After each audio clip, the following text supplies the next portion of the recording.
Hello everybody, this is Zock-Bock-TV with a video on Gary Gygax as wargame innovator. The two young gentlemen you can see here is the very young Dave Arneson in the back with the glasses, and the one in front with a mustache and the glasses, youngish Gary Gygax playing a tabletop miniature wargame. And these two gentlemen maybe can be described by one of them is more of a divergent thinker and one of them is more of a convergent thinker, and both ways of thinking are important for true design genius and truly making an impact. And this is what in this school of thought it would be called lateral thinking, which allows you to use all the creative rainbow and unicorn imaginary powers, but also all those skills that hone in on and polish a certain thing to make it workable and present it to others to use. And this is summed up here as thinking outside of the box, but also being useful in doing that. And Gary Gygax obviously is more instrumental in bringing Dungeons and Dragons to the masses. The question is how much of a designer that uses successful divergent thinking is he himself. And if we look at the wargaming tradition, we find that his influences are enormous in the wargame design space. And just two examples that we want to highlight in this short series of videos are mostly Empires in Arms, which we talk about today, and Advanced Squad Leader, among other things.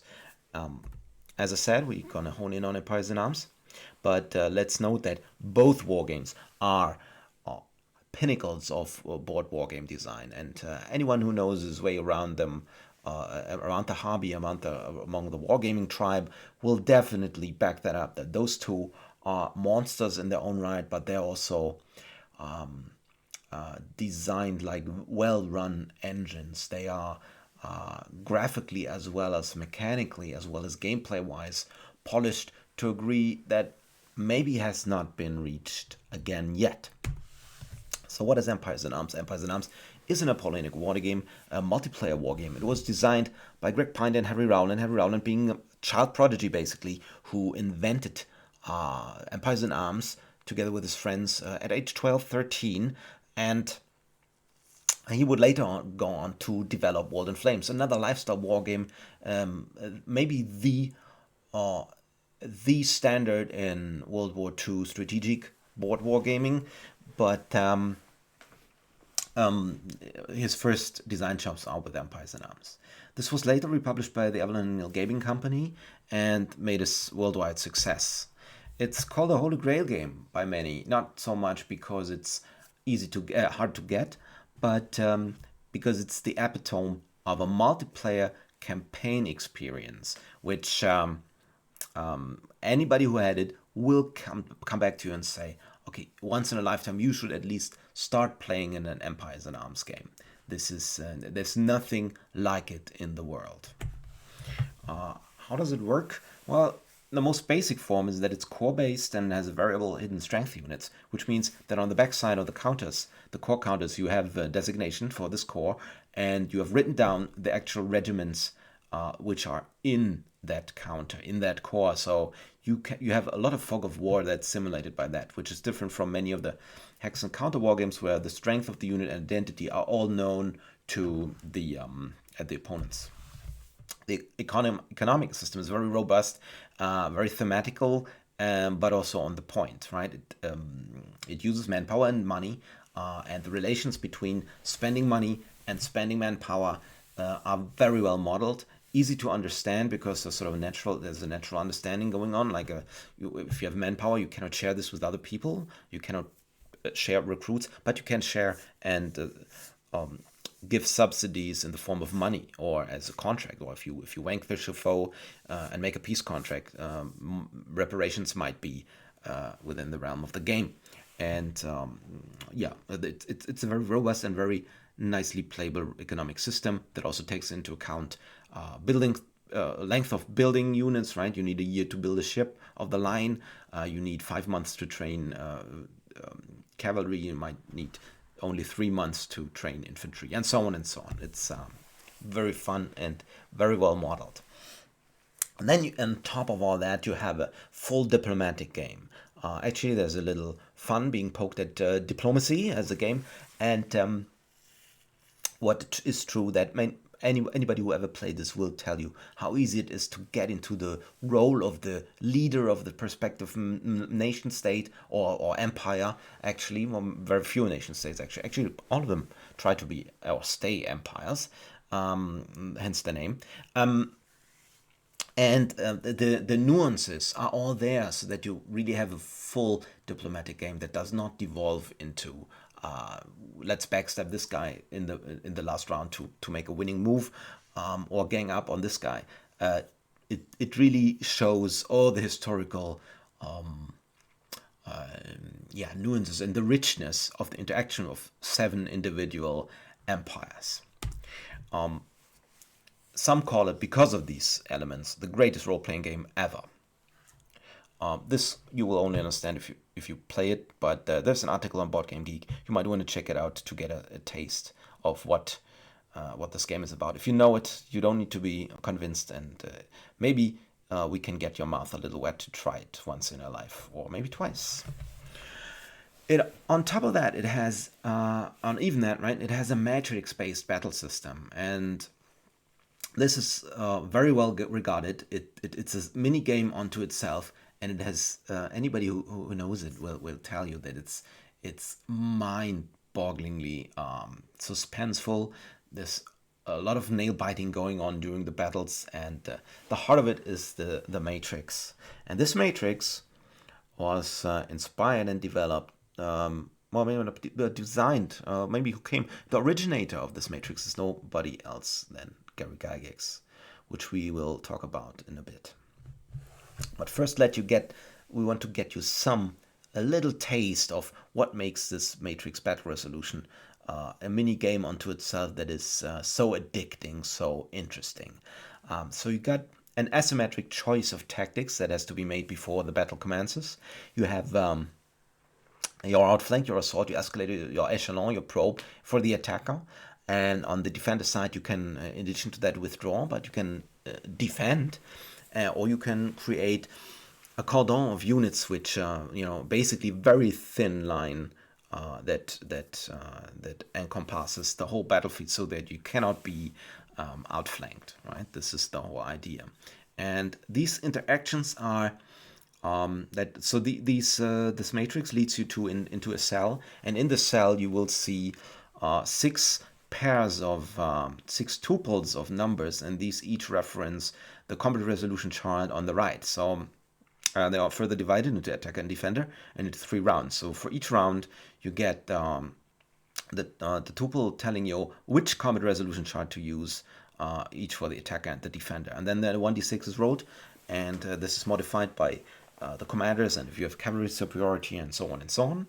And this is how we determine how the battle ends. So the battle ends if either morale goes down to 0, or you're totally defeated, or that's basically it. So usually you break the morale of the other units or the other side, and then they flee, and then they get pursued by cavalry. And I could talk about half an hour just about cavalry pursuits, but not this time.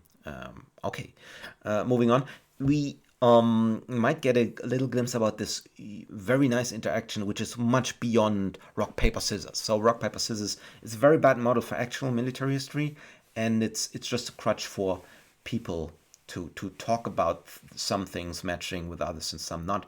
But as you can see, it's an asymmetric choice pool. You can sometimes and your units, your regiments have different strengths and weaknesses depending on your nationality. And then there's also the dice, so that it's never an easy choice, and it's not only rock paper scissors in the sense that you just have to guess. So it's not just a simple guessing game. You really have to get into the mind of the enemy. There's high risk and low risk and medium risk strategies, but they change depending on your choices, and then on the dice and on the actual troops present. But when you're making the choice, you don't know which troops the enemy actually is bringing to field. So there's this added element which makes those decisions nerve-wracking. And no shit, I've seen one player actually collapse because it was too much. It was overload. I mean, usually it's fun, but I see one who had a nervous breakdown after 12 hours of playing that in a very high risk, high pressure situation, at least in the game world, right? So there's that. So it's not for the faint of heart in that sense. But usually it's super addictive and everybody enjoys and loves it. So if we would just want to look at, get a taste of the interaction, let's maybe take a look at assault versus defense. So this is very straightforward. So we have dug-in defenders who don't move, who are very compact, and then the attacker chooses the assault, and there you have it. Tactical ratings are ignored for that, and you have it the second to the left on the bottom row. The attacker rolls on the 3-1, 3-1, and the 2-1 tables in the 3 consecutive rounds, symbolizing he's rushing on. 3-1 means he causes a casualty level of 3, but morale level of 1, right? So he's not impacting the morale as much because, of course, the defenders know, okay, we're standing here close to each other, and they're just running in waves around, waves towards us. They don't encircle us. They don't do anything fancy. They just, run before our bayonets and our guns, so we stand our ground, right? So, but the assault, of course, has some force, so it does some damage, right? So 3-1 is the damages, but the defender, he does more damage, starting right at the start, right, with a 4-1 table, because of course they have to run up to you, and so the defenders can fire better, easier time firing, and then it gets worse. It's 4-2. It's a very bad table. So a very bad table for the attacker because there's a lot of casualties being caused, but also the morale loss is getting high. Of course, right? People are just running up and they see the enemy is not budging. And if you make it to the third round, you most likely, the attacker will most likely be broken in usual cases. So let's say you roll 2 3s, then most regular attackers will be broken, right? Regular attackers have a morale of 3, the French have 4. There's much more nuance to that, but for this video, that shall be it. Okay, and if you compare this then to maybe an echelon attack versus the defend. So echelon would be like the oblique fighting order of Frederick the Great, where you send an avant-garde on one side, try to find the weakness of the enemy, and then double down on that with obliquely marching into that.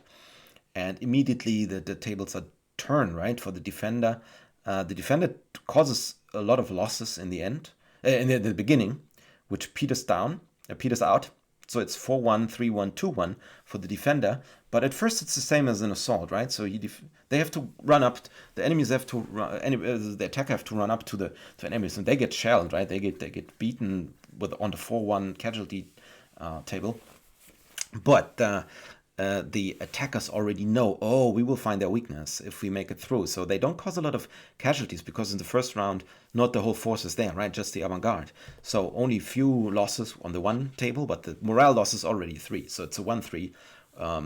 So maybe even just obliquely marching into that immobile defense will tell the defenders, maybe we should get out, right? So otherwise we're gonna be encircled or smashed into separate pieces, and this gets worse, right? 1-3, 2-3 table, 2-4 table, 2-4 morale loss. This is so on average you will have it broken even the French if average rolls until the third round, right? So this is how the dynamics play out, and there's much more nuance to that. Every combat round is different, and you have decision making going on through all of the rounds. Because, for example, here we have a little battle example which will highlight some of it. You have here the French under Napoleon attacking, and you have the Prussians under Hohenlohe, so it must be 1805, fighting. So the Prussian infantry has been diminished, and Napoleon seems to have marched with some corps, has just an elite force with him, and but has made a bold choice. So an outflank is a high risk maneuver, and the Prussian player definitely looked at into the mind of Napoleon and picked the right counter tactics, which is the cordon So there's no outflanking force. So this is just sort of in the end, looking at the tables, this is a dissipated attack, like a bad attack, like a bad assault against a weaker defend. So you get the idea, and you see the table. So the French are just rolling on the 2-1 table, where the Prussians on the 3-2, right? So this is pretty good for the Prussians, but they roll badly and they get a minus because their leader is old and weak, so they get a -1 on the roll. So they just cause 0.6 morale loss and just 4 regiments of losses for the French. And the French, they got lucky. They roll at 6, including the bonus for Napoleon. And they inflict 1.1 morale loss and 10% unit losses, which is 9 regiments in that sense. So in the second round will be very crucial how the dice rolls go, because both of them have the opportunity. They have guard units, right? So they can actually declare a morale shift, send in the guards. And once the guards go in, the morale loss table goes up for the enemy. So you cause more morale loss to the enemy. But if you don't break the enemy in that round, you will break yourself. So this is a very high risk, high yield thing. And depending on how the roads develop, the Prussian might even still be defeated if he keeps rolling low. But he might also turn the table and defeat Napoleon if he rolls medium in this, doesn't get broken in the second round. Then he could try to hope for big push in round 3 to break him. But the French might prevail and both might break. Or some other result. So you see, it's suspenseful to the last minute, and the repercussions, of course, for a Battle of Berlin are great, because if you enter a capital city, you can force somebody into peace sooner or later, because he is not able to collect his monies from his empire. Okay, so you get a glimpse that I could talk, and I've talked, dozens of hours about this, and there's much nuance, much tactical variability, just all stemming from this matrix philosophy. Okay, but where does this matrix philosophy come from? So the first published one was for the game Kriegsspiel, which is a 1970s addition to the Avalon Hill gaming catalog, and was fresh on the heels of the success of Panzerblitz. They tried to break into the mass market, into the acquire and diplomacy players maybe, and they tried to provide a hex and counter war game. And they introduced a battle matrix there. And if you look at some entrants there, like engage and hold, escalating assault, blitzkrieg, they're of course a little bit more matched into the time in the modern warfare. But abandoned position, fighting withdrawal, you see some pertinent similarities between what we saw in Empires in Arms. And this is over a dozen years earlier. So Harry Rowland definitely was inspired by this. One can make this argument very sound. Okay. How did Avalon Hill actually come up with that? Because until then, nobody has done this for a wargame. Well, there's some precedent for the football strategy game, but as they say, but Avalon Hill might still be sitting on their duffs, wondering exactly how to implement the idea of a the Matrix wargame, had it not been for one Gary Gygax. Here's how it all came about. Once upon a time, a pair of short articles gave our RD men the jolt necessary to get them busy. In the IFW Monthly, there appeared a short space filler authored by the magazine's editor, Hidegaste, and so on, and then an answer to that short filler came in the January magazine, January 1969, the Selective Offense Defense Combat Results Table written by Gary Gygax, right? And if you look at what is quoted here, you already see much of the basic structure that was later then perfected by a Kriegsspiel and then later on in Empires in Arms. You see also this, even the wording has kept, right? The escalating assault or the escalated assault. This is already there. And this is a Gygaxism.